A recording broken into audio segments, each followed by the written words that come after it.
là là, Luc, comme c'est ressourçant le travail à la ferme. Ja, Vanessa, bij de Boreus ouders van hun oorsprong.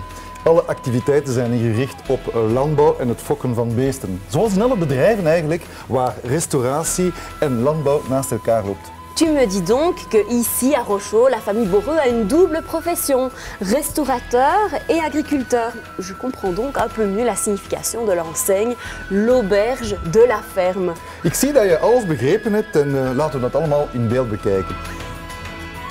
La famille des Boreux, on vous l'a déjà dit, ce sont à la base des agriculteurs et ils ne le renient en aucun cas. Alors que Michel a choisi de faire prospérer l'auberge de la ferme pour tout son volet hébergement et gastronomie, son frère Marc a lui suivi le métier de son père, l'agriculture. Dès que l'auberge s'est développée, Michel a donc sollicité son frère pour le fournir, notamment en viande d'élevage. Rarement un établissement n'a porté aussi bien son nom car le destin de l'auberge est totalement lié à celui de la ferme.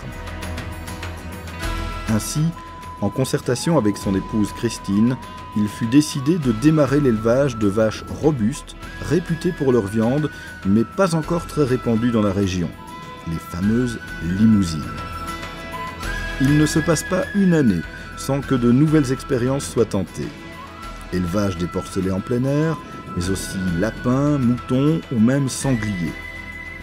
La ferme reste donc le premier fournisseur de l'auberge, avec en prime la garantie d'une filière respectée avec des exigences de qualité parmi les plus élevées. Pas étonnant dès lors de retrouver souvent les demoiselles de Rochehaut, comme on les appelle, dans les lauréats de concours agricoles.